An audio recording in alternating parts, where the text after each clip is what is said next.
All right, guys, I'm Will Penny. Welcome to our monthly mastermind. My co-host, John Gualtieri, he's in lovely near St. Augustine, Florida. I'm in Ohio. And today we have our monthly mastermind. We usually do it the last Monday or the second last Monday of the month. And we've got a large group of coaching clients across the country, and we do this for them. And then we also invite, other agents that we know. Anyway, today we're going to talk about communication in a shifting market. And the reason we're picking this topic today is because John and I have both been hearing from our coaching clients, regardless of volume, a lot of sellers have their heads stuck in 2022 where homes were selling for over list price, and every market's different. Like the market where I am right now, we're still getting multiple offers in many cases. But a lot of markets, that's not the case, especially Florida, Texas, and then some of the other more expensive areas.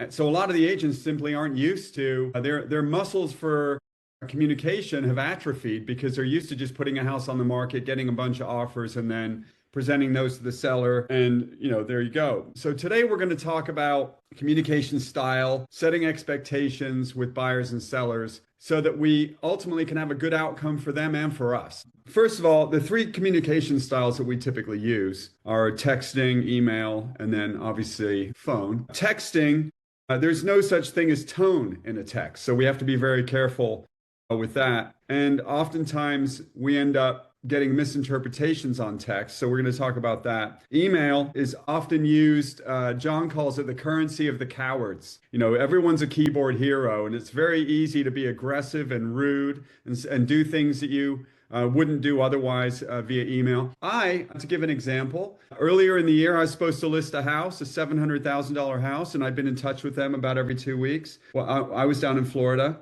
I go down to Florida about 2 months a year. And I was down there, and a seller of mine, they must have had a bug one day. They sent me an email, and that the subject line was, we are choosing another real estate agent. They sent it in an email because I hadn't communicated enough. And they told me to enjoy my vacation in Florida, and then that was it. So the point is, it's very easy to do that compared to a phone call. So having said that, what I'm going to do now is hand this over to John because he's the killer in this wheelhouse. John Gualtieri, take it away. Will, when you introduced me, you didn't say anything wonderful about me, which is hurtful. No, so John has been, for those of you who have not been on this call today, you're absolutely right, John. I was joking. I know, but you were being passive aggressive. I will backpedal. So John has actually been my personal business coach since June of 2008. My business quadrupled over the period of time that I was working. Well, I'm actually still working with John. I still send him a check every month. What am I saying? But anyway, John had the number one RE/MAX sales team in Philadelphia. He started coaching in 2007. He only coaches agents that are generally netting over $500,000 a year. So very, very productive agents that are doing in excess of 20 million in sales. And I haven't had the guts to send him the email saying I'm going in a different direction yet. So here we are. That's what people say, except when they're breaking up. When they're breaking up, they say, well, I just want to be friends, right? Yeah, I'm going in a different direction, John. So guys, I was just saying to Will before the call started, and this sounds like, I was thinking this sounds like these old men who say, I used to walk to school in a blizzard uphill both ways. You know right. what I mean? At the end of the day, I don't want to sound that way, but I really do believe that in coming up in this business, our communication skills have really gone to hell in a handbasket with technology. I was going to say, way back in the day, I guess you had no choice but to have a conversation with people, and most people answered their phones. Leaving a voicemail message, wasn't really the norm. You had to have conversations with people. So now people default to texting and email, and having a conversation with somebody seems to be pushed way to the back of the bus. And I wanted to share with you a few things that are real world, have really happened, and to give you an example of where we can get killed with our communication. So the first one, I want to give you a couple examples of what really happened with texting. So one of my clients, who quite frankly should know better, got a text from someone who was referred to her. And the text came through and it said, hey, Mary, I was referred by so-and-so. We're going to put our home up for sale. Could you share with me what commission you charge? So she got involved in a text message long before she ever met these people, knew anything about them, about what the commission was. And it was this long text, back and forth. And, they sensed that she was obviously, avoiding the question. And did she get the listing? What do you think? Oh, no, thanks so much. We'll get back to you. Kind of thing. These are the kinds of things, guys. If you get roped into this kind of dynamic, you might as well end the conversation because you're dead. You'll never get a listing if you start to enter into negotiations over a text about sensitive issues like commissions, like price reductions. Okay, it is not appropriate, and not only is it not appropriate, but it's going to cost you hard dollars. If you sit here and really get honest. Does it make any sense whatsoever to talk about anything related to money, including with your spouse, via text? So I'll text Karen, don't spend too much money when you go shopping, and then it's crickets. So guys, you know what I'm saying, right? Here's another thing that happened. One of my clients allowed herself to be sucked in to negotiating an agreement of sale with another agent via text. So they're negotiating this offer via text, and the other agent misinterpreted the tone of her text, right? This other agent thought that my client was being persnickety, kind of thing. And these are the kinds of things that can be read into text messages. Do you think that offer had a prayer of happening after that tone of the text was misinterpreted? What do you think? No, in matters of money, things are conversation worthy. Well, John, what if the agent says, I prefer to negotiate via text, or, I prefer text communication? Well, the answer is, look, with all due respect, I have a client to represent, and they prefer that we have a conversation. So let's just have a conversation. You never acquiesce. Never, ever, ever money via text, ever. I don't care if it's a price reduction. I don't care if it's a commission. I don't care if you're negotiating an offer. You fall into that trap after today, because I know that we all have flawed humanity. But if you get yourself into that trap after today, you are going to get what you deserve. And I say that with a servant's heart. It's not me being judgmental, but I think you know that I'm right. So texting could be a big problem. A big problem. All right, let's talk about email. Email can be a big problem too. And there have been lawsuits based on emails because they can go viral a lot quicker than text messages can, if that makes sense, right? They really can. You can put a gazillion recipients in and forward that. So in this case, sadly, this woman had some issues. She struggled with her weight. And so an agent emailed another agent in the office and was unfortunately and inappropriately and without compassion poking fun at this woman. Well, this email not only went viral inside the office, but started making its way outside the office. So do you think that woman had a viable lawsuit? What do you think? Big time, right? Was this covered by E&O? What do you think? No. Is that broker still in business? What do you think? No. No way. And so these are the things that can happen via email. That should have never happened to begin with, but the point is not what happened. The point is that emails can go viral. And there is a time and a place for email, and there's a time and a place not for email. And if you have the simplest intuition that this particular subject matter is not appropriate for email, I don't care what it is, you better back off. And there's a million opportunities in our business to have, quote unquote, an honest mistake, a misstep via email. And people say, well, John, that's unlikely. Yeah, until it happens. And you could even put yourself out of business. You could lose a lawsuit that's not covered by E&O like this guy did. And guys, we have to be thoughtful. I'm desperate for you to understand that. We have to be thoughtful with our communication. Okay, so another thing that happened, an agent sent a seller an email, right, asking for a price reduction. We just said talking about money is not email nor text worthy. It's conversation worthy. So he sent an email asking the seller for a price reduction. And it turned into like this email battle, right? Nowadays it's texting battles, you know what I mean? I love it when I hear from a lot of young guys I work with at church that, they got into a fight with their wife over text messages. And I just want to slap them. Are you serious? You're arguing with your wife via text? I mean, come on. So anyway, this guy wanted a price reduction, and he and the seller got into a dogfight via email over this price reduction.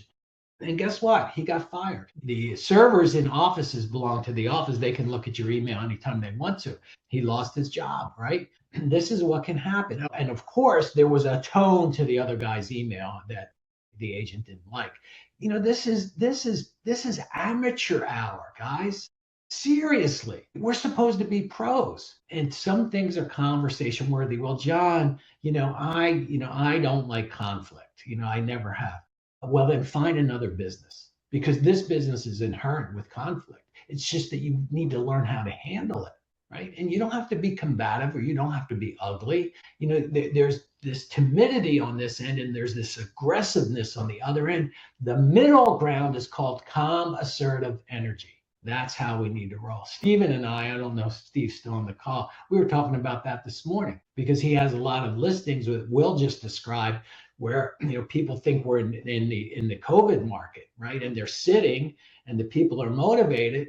But at the end of the day, having a price reduction conversation with people is conversation worthy. And by the way, just a sidebar, when you speak to your sellers about price reductions, you never monetize it. You always use a percentage. So it's not like, well, listen, we have to reduce the price by $40,000 because, we're not getting any activity. Never. You say, well, listen, we need about a 3% price reduction here. I think if we do a price reduction of 3%, we're going to be okay. Sounds a little better than 40 grand, doesn't it?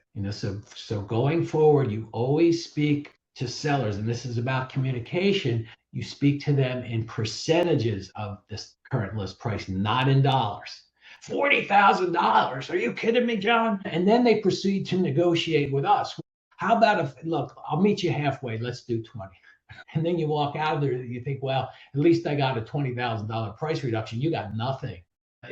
You're just trying to make yourself feel better.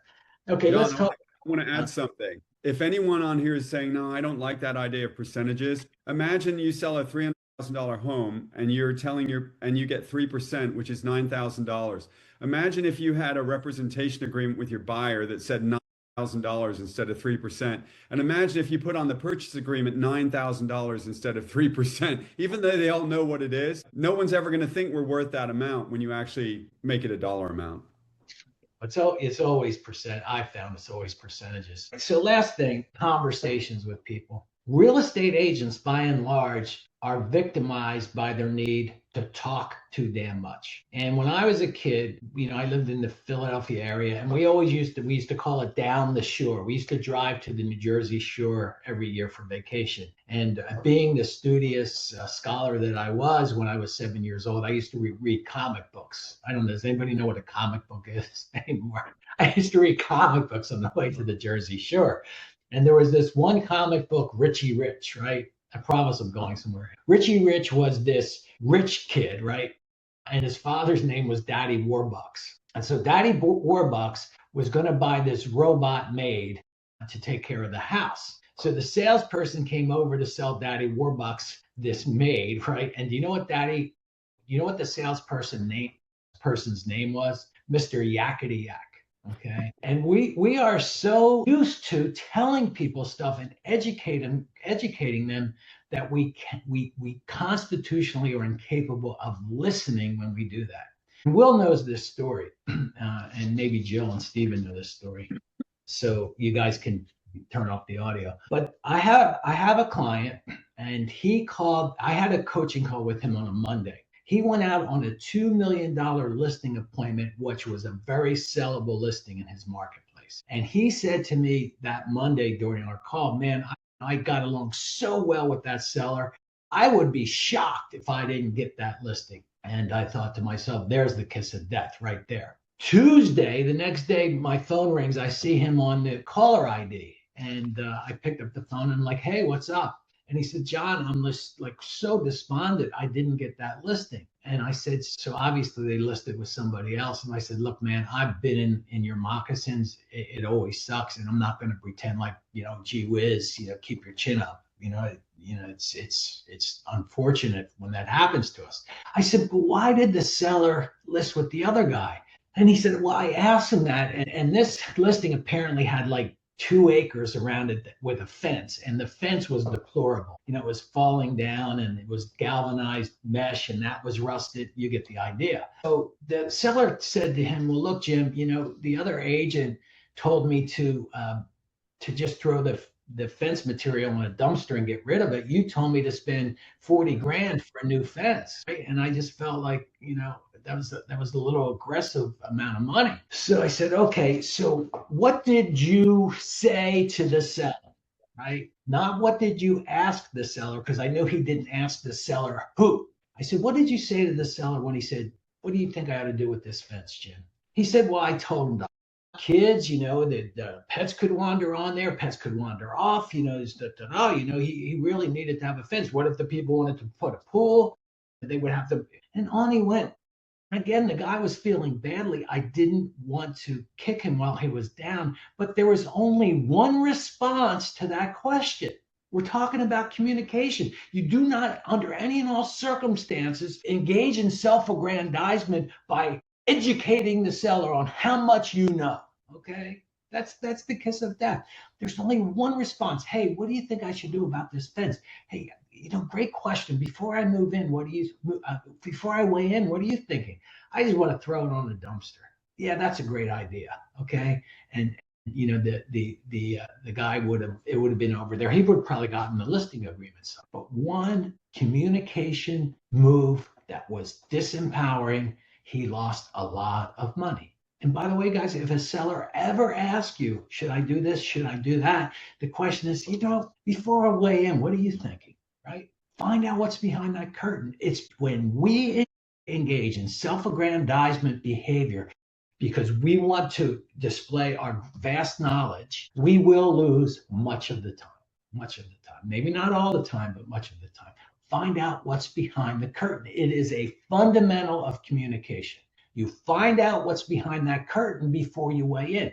And if you don't, you're going to lose money.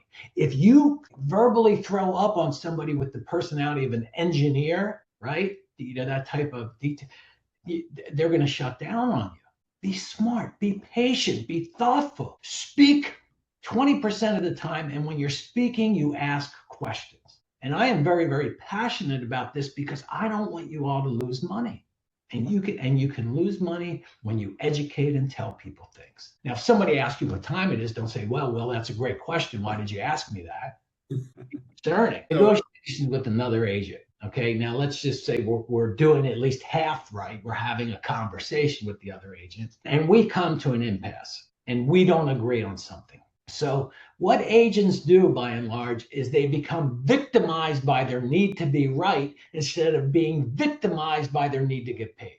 And so they get into this rancorous combat with another agent to their dismay. And a lot of agents, right, will fundamentally lose a commission and then walk around and say, I was right about that. I don't care about being right. I really don't. Let the other guy be right, but you want to be effective. And so when somebody would say to me, well, John, the seller's not going to fix this HVAC. They're not going to do it. Well, they should. They're going to have to disclose it if people don't buy it. Well, look, they don't care about that. They're not doing it. What can I tell you? Well, listen, that's really a stupid, and you get into this stupid argument because you both want to be right. Well, how do you handle something like that? Well, listen, Jillian, fair enough. Okay. But look, you want to earn a commission. I want to earn a commission. We got a buyer who wants to buy and a seller who wants to sell. Can't we work this out somehow? Instead of like just pulling your sword out. Now look, full transparency. Back in the day, I went right for my sword and I lost a lot of money because of it. We are no longer good at communicating because we want to get it done. We want to check it off the list. We're not thoughtful. And when you guys are going into a negotiation, and I just had this conversation with somebody Sunday. She called and she was in the middle of a negotiation. And I said, call Steve Williams. he'll know what to do. And he wasn't around, so I told her to call Will. But at the end of the day, you need to think through your leverage before you have a conversation. And people say, well, what does that mean? Okay. Well, do you know why the seller's selling? Is the other agent really a pro, or is the other agent a knucklehead? Is there a mortgage on the property? The bottom line is, how long has it been on the market?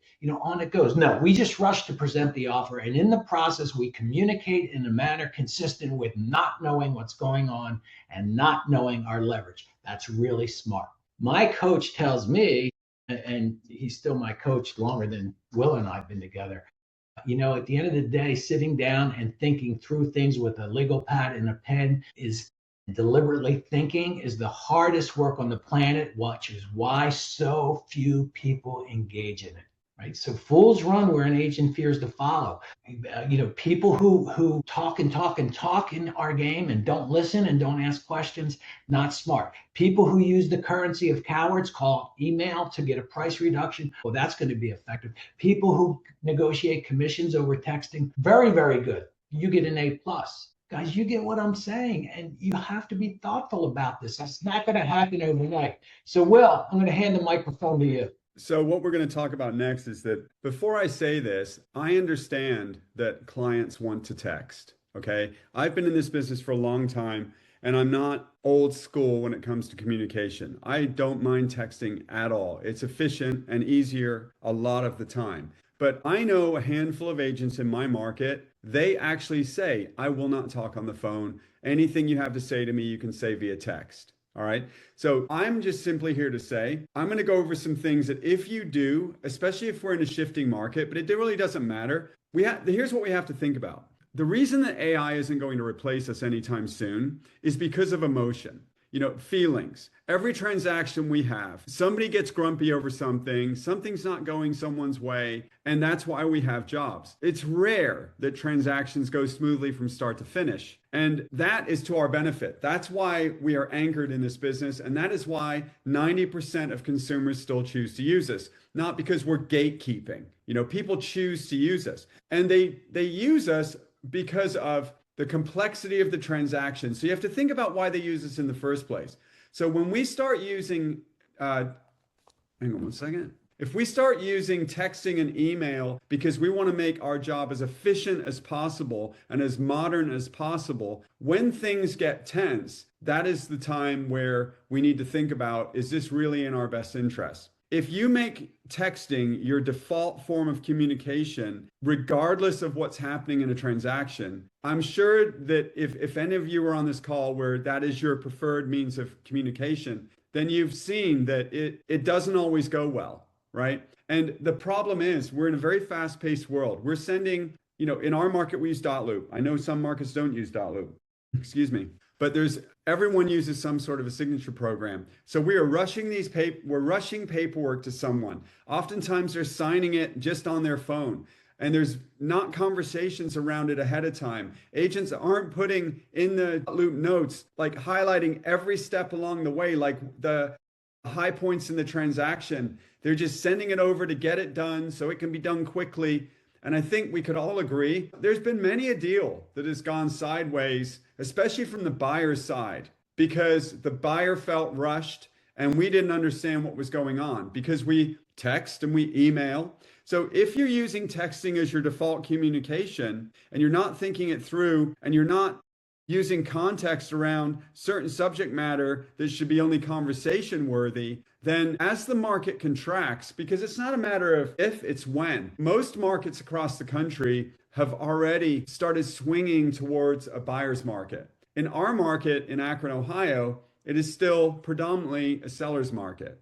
Homes are a lot of times selling in the first 72 hours, 3 to 4 days. And then if they don't, they tend to sit. But if my point is that we have to be very cautious about texting, especially around what John was saying when it comes to offers. I tell my clients, I have a lot of young clients and they only want to text, and I tell them that's fine. But when it comes to writing an offer, discussing terms, negotiating anything, I'm not doing that via text. Too much can be lost, and I'm not going to risk having you look at a text wrong because I didn't use the right emoji. I'm not doing that. So, and they laugh and I say, so we're going to have a conversation about these things. I don't mind texting saying, hey, is 3 o'clock okay for the home inspection? I'll see you there. But I'm not going to be texting around. If you're selling any high volume of real estate, and I know there's a lot of agents on this call that are selling a lot of homes, dozens and dozens and dozens of homes a year. It's very easy when we are busy to just miss it. I've lost listings in the past because of texting, because someone sent me a text that I misconstrued it as being crappy. So I just bail out, right? I've had that happen with sellers because I'm at a stage in my life now. If someone doesn't have the right tone with me, I don't want to work with them. Hopefully you can all be there one day, but I've worked very, very hard to be able to say no to just about anyone. So texting. The second thing is when someone asks you a delicate question via text, are you responding with an answer via text, or are you saying, great question, do you have time for a quick phone call? I would like to say to you, and it's not because I'm 57, if you are responding to sensitive questions, like how much do you charge for this, any of that kind of stuff, pricing, like counter offers, none of that stuff should be done via text. Now, the logic for the proponents of texting in this situation is having a paper trail. So what you do is you have a conversation and then you follow it up with a text confirming so you can have your paper trail. But I don't know about the rest of you, but when you're talking about sensitive things, pricing, commissions, negotiations, that kind of stuff, oftentimes you can have 20 minutes in text and each person's trying to decipher the other person's text. And you could have just handled the whole thing on a 5 or 10 minute phone call and then followed it up with a text or an email. That is the way. And by the way, that's the way lawyers do it. Lawyers don't negotiate via text. They talk on the phone and follow it up with a text or an email. It's called memorializing it, right? Well, it's called memorializing that. So the second one is email. John already brought it up. It's very easy to get in an email battle. We all have fewer inhibitions when it comes to texting and email. It's why so many people have gotten canceled on social media because they say something that seems fine, but then they post it and they end up alienating a lot of people. It's because somehow when we're typing something and it's behind a screen or on a screen, it's very easy for us to just send it off. And that is not professional communication. So with email, getting involved in an email war, I let my clients know at the very beginning, I'm not doing it. And if someone starts coming at me in an email, I just let them know, happy to talk to you on the phone, but I'm ending this conversation here when it comes to following up via email. Because I'm not going to put myself in harm's way and have them give them something to lean on later, something to think about. The other thing is with email, composing a rambling email with no structure, no clarity, no paragraphs, and then be sure to rely solely on AI to construct it yourself. I use Fixer. Is anyone on here? You can raise your hand. Use Fixer. It's Pyxer. It's a British company and it's an AI-based email response software. And I know Google has it. I think we're entering a world where unless we're careful, a lot of our communication skills are going to be atrophy. Because if we're using AI to write our remarks, we're using AI to write captions on social media, we're using AI to respond to emails, we're using AI to write texts, what's going to happen is just like what is happening now. You go back 5 years, just 5 short little years, we weren't spending 7 to 8 hours a day on our phones scrolling social media. Fast forward to today, look what's happening. The average person, they're actually doing studies on early cognitive decline because of excessive use of social media, short form video. And there's a point to all of this because we're dealing with lay people that are worse than us, the general population.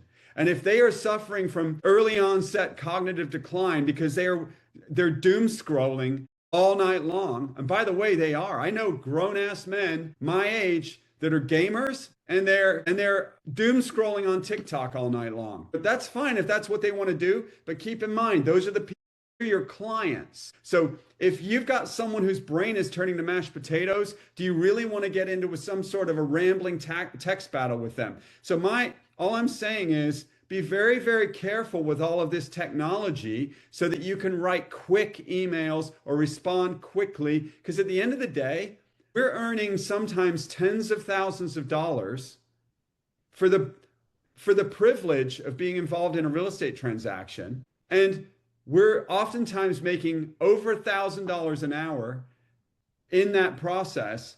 And meanwhile, we're trying to cut as many corners as we possibly can.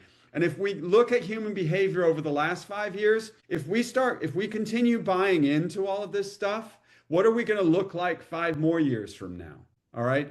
And the reason that is relevant to what we're talking about here is because not only do we need to really put boundaries around our communication to make sure that we maintain those skills on our own, we also have to think about how are these mush-brained people going to respond to our emails and texts, because we don't know, we don't know what's going on in their life. Conversations, this is a way for things to go south. Continuing answering questions without knowing what is behind the curtain, like John says, or behind the question. It goes back to what John said. When someone says, we don't want to drop the price yet, you want to find out why. Is it just because they don't want to drop the price? And I think we really have to, one of the main things with all of this, everything we're saying, is we really have to slow down communication and ask more questions.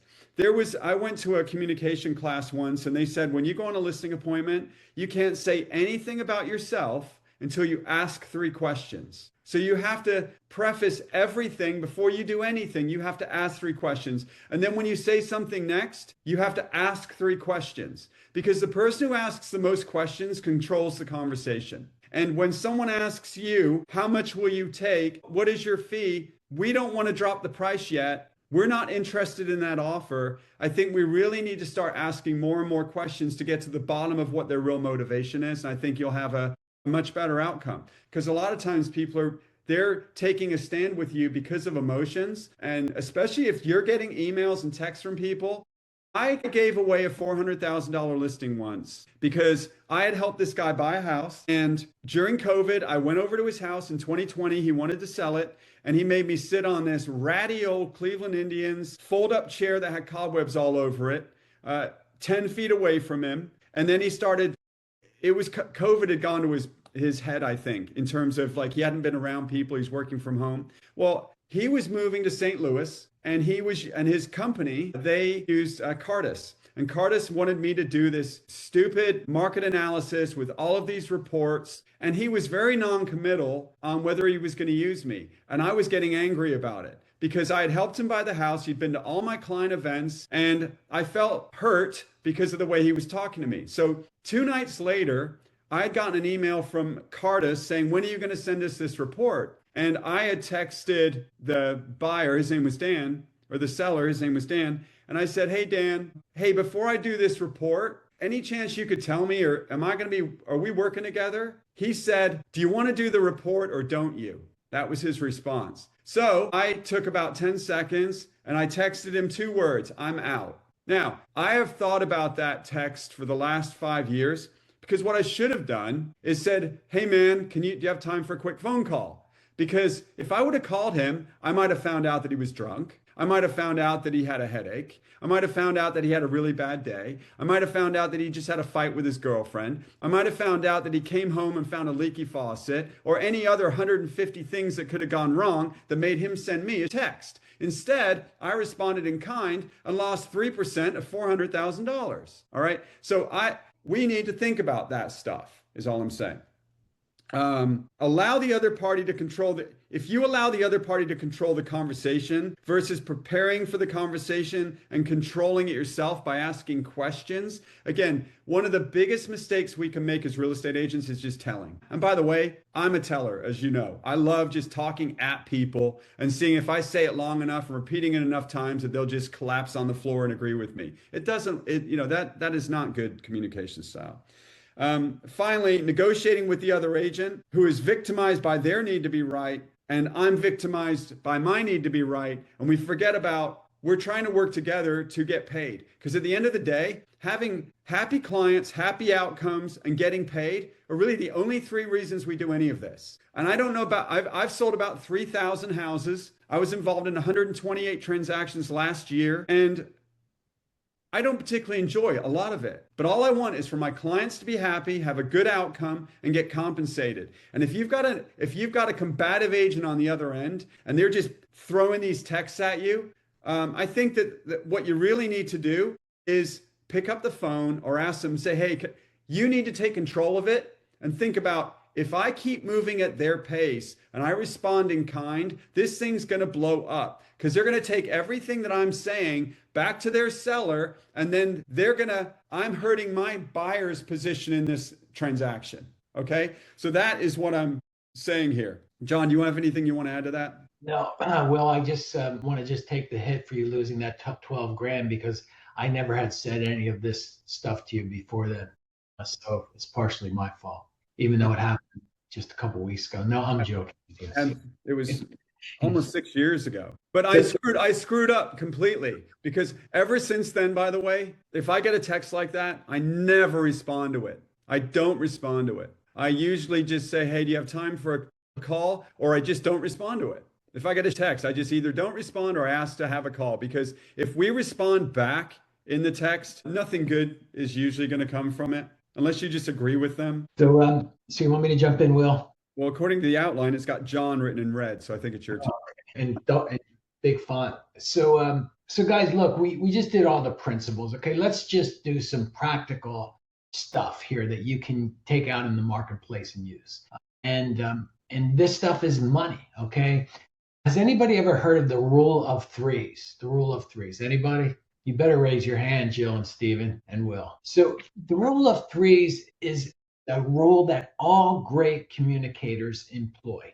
They all use the rule of threes if they're great communicators. And what they do is they think in terms of this is the situation I've got here. Let me chunk it down to 3 salient points. And this way, the conversation will stay on point. Because the more complicated the situation is, the more emotionally charged the situation is, the higher the probability is that it's going to get away from you. So let me give you a for example. So for example, price reductions. What I'm about to give you is money. And what happened to me was very, very embarrassing. I'm going to tell you what happened to me many years ago. And I even feel like the emotional affect in my body when I tell this story, because it was so uncomfortable. So I had a couple who were very, very hard to read. Has anybody ever dealt with somebody like that? You just can't get a beat on them. Their affect is kind of flat. We needed a price reduction. So I went to their home to discuss a price reduction. And man, did I give a presentation. I told them this, I told them that. Days on market, the house next door. This one had a family room. Yours doesn't. And on I went. 20 minutes, man, I did this great presentation. When I was all finished, he looked at me and he said, John, we really appreciate all the hard work you did here, but we're not going to sell our home. We decided to stay put, right? I mean, why he didn't stop me, 60 seconds in, I don't know. Maybe he was just being polite. So here's a practical application. And I'm telling you all that if you employ this for a price reduction, and Stephen and I were talking about price reductions just this morning. Stuff is sitting in many markets. 3 moves, rule of threes. First one is you get there and you say, John and Mary, thanks so much for agreeing to meet with me. Of course, I'm here to talk about the sale of your home.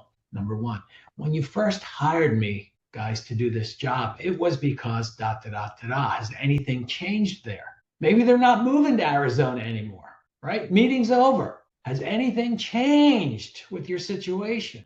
Behind the curtain, right? Such a basic question that can save you an hour and a half. Yeah, really.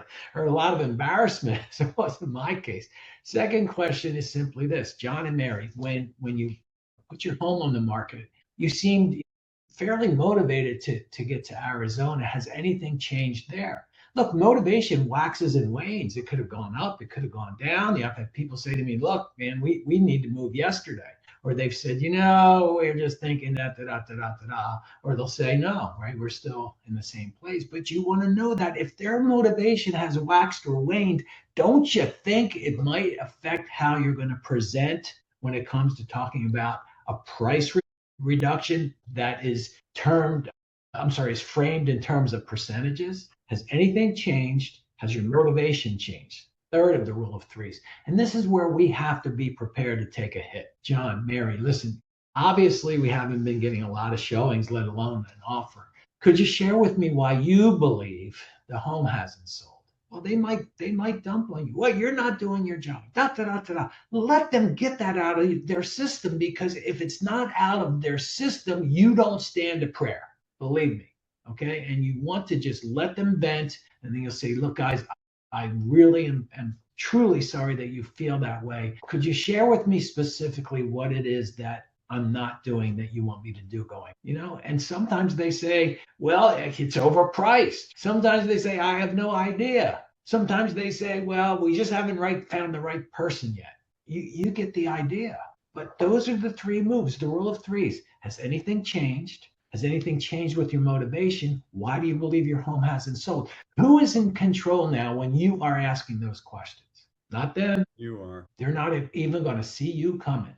But that's how you employ the rule of threes. Is there any way the conversation can go off on a tangent if you stick to those? No, of course not.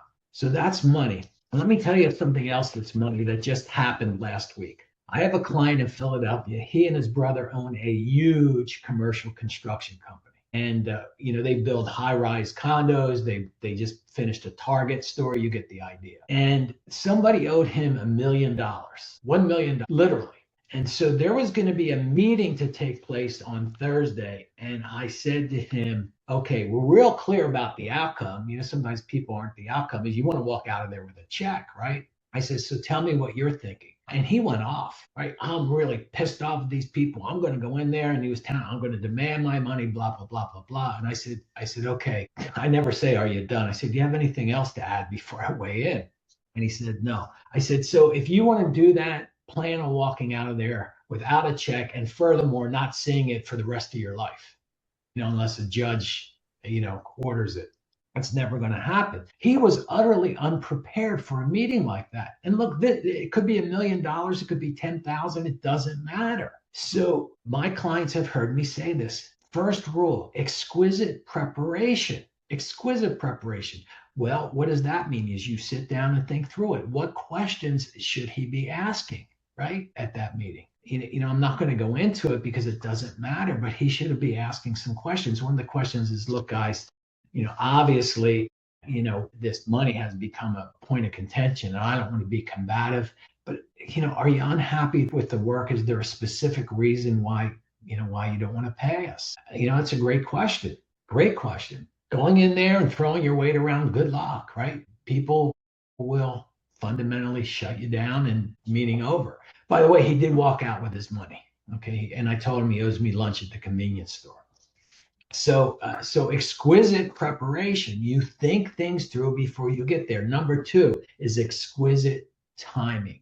Okay. Now here's what you all don't do, or maybe don't do. When you call people, right, and you're going to have a conversation of some substance, and you do not ask them whether or not you caught them at a good time. If you caught them at a bad time, the only thing they're going to want to do is get rid of you. So when you call someone and you're going to have a conversation, look, I even do that when I call my clients to say, hey, Jillian, it's John. Did I catch you at a bad time? Or did I catch you at a good time? If somebody's in the middle of putting out a fire, like another agent, you're negotiating with another agent, and you don't ask that question, it's not going to end well.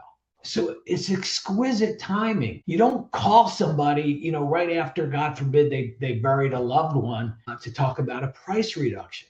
Think it through. Exquisite preparation, exquisite timing, and then exquisite delivery. Well, what's exquisite delivery? I just told you the rule of threes. The rule of threes. It's always about that. And I'm not going to say you're going to win all the time if you do this, but you will win most of the time.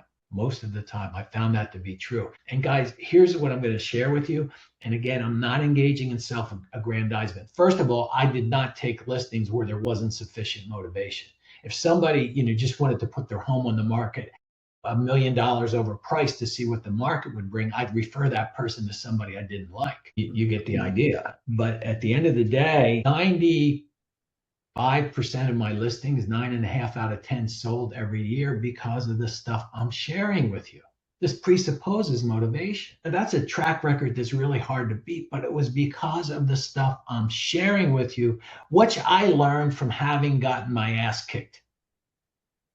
Any successes I've had always came on the heels of failure. So It's exquisite preparation, exquisite timing, exquisite delivery. That's how we win. Okay. And again, the rule of threes is money. The rule of threes. So one more quick story some of you have heard, and then I'm going to turn the microphone back to Will. And this is what Will said about the emotional drivers. A client of mine was presenting an offer to a seller who had to sell. I mean, this was a dire circumstance. She brings the offer to the seller. It was a $3 million property, I might add. The seller wants to counter offer, and it was not in the seller's best interest to do that. The seller counter offered regardless, and the buyer walked away. And she called me, and I said, call Will, please, I'm busy. But at the end of the day, I said, find out if that buyer's still in the game if we take buyer's offer, right? And so he was still in the game. I said, what did you say to her when you presented this offer? I told her this, I told her that. I said, how much time did you spend preparing for this meeting? And when I evaluated the dead silence I got in response to that question, the answer is 30 seconds, right? That's all she spent. And I said, you take that off, you meet her face to face, you take that offer with you, and you ask her 3 questions, okay, in this order. First of all, Mary, could you share with me why you felt compelled to make a counter offer? I didn't quite understand. And she's going to give you a bunch of gibberish. I don't care what the answer to the question is. So Mary, I just want you to realize that this buyer's still in the game, right? So that's good news. Don't you agree? I don't care what she says, because here comes the knockout punch. Mary, I really thought about this, and this woman was facing foreclosure, and my dad had $300,000 worth of equity, and the foreclosure was imminent, 90 days away. Mary, listen, I really thought this through, and here's your worst case scenario. 90 days from now, you're going to get foreclosed upon, and you're going to watch $300,000 fly out the window of your money. And so you're not going to have a house, and you're not going to have any money. Can you live with it? That lady signed that agreement of sale right on the spot. She didn't ask any questions when she went in. She was totally and utterly unprepared. And we all do the same damn thing. Okay. Not smart. So if there's any takeaways here, take away the rule of threes. All right. Well, you want to take us home? Does anybody have, we've got a couple of minutes. Any questions? Anybody have anything to say? Either in the chat or you can speak up. Yeah, for like in your first appointment with a general getting a listing, what would be, to your point of asking 3 questions for every time you speak about yourself, what would be some good initial questions to ask in a listing appointment to get us back to our basics? John? So 3 good questions at a listing appointment. You show up at the listing. Yeah. You mean, okay. So here's the deal. And so we don't get caught in that trap of talking about ourselves. Okay, so the first thing to remember is that we've typically only interacted with one of those people on the phone. Are you with me? Mm-hmm. And when we get there, we have to bring the other person into the conversation. And what most agents do is say, hey, let's see the house. Not a smart move. You sit down and you bring the other person into the conversation. And we should know certain things before we get there, okay? And here's the questions that we should have asked the first time on the phone that we ask the other person. We need to know, of course, where they're moving to and how motivated they are. We need to understand what their perfect move date is, and we hopefully will know what the price they believe their house is worth. So I would get there, and I usually, right, and I would sit down and I'd say, John, Mary, thanks so much for having me, da, da, da, da, da. So John, when I had spoken with Mary, she shared with me that you guys are moving to Nacogdoches, Texas, and it's a pretty big move for you guys, and she's happy about it. John, how are you feeling about the move, right? I've had people say, I hate the fact that we're doing this, and she loves it, right? How are you feeling about the move? The second is, look, she shared with me, John, that the perfect date for you guys to be in Texas would be, July. I just want to make sure you're seeing it the same way. Sometimes he is, sometimes he isn't, right? And then the third question I was asked is, when I spoke with Mary, she really felt that, price of da-da-da was right on. Are you seeing it the same way? If we do not bring that other person into the conversation and ask those key questions that we had asked the other person, we stand to subject ourselves to a premature autopsy. Does that make sense, Stephen? Did I answer your question? Totally. You bring that other person into the dialogue before you see the house. Oh, And well, ask when I see ask that, them what's important to them. well, nonsense. Ask them questions about what is important to them. Before we start talking to them about what we think they want, ask them, say, hey, just out of curiosity, so I don't want, I don't want to just jabber on. When you're thinking about what's important to you in this process and hiring me or hiring an agent, what's important to you, right? To just ask them those questions. Then you're going to find out, is it pricing? Is it commissions? Ask them those questions. Get them talking about what's important to them when they hire an agent. Well, you should hire me. I sell $1 gazillion worth of real estate. I drive a Mercedes. My wife is gorgeous, but you should see my mistress. Come on. All right, guys, it's 4:00. All right, I guys. hope everyone got value out of this. Appreciate everyone's time. Slow things down, ask questions, and we will see you next month. Rule of 3. Thank All you. right, see ya. See you guys.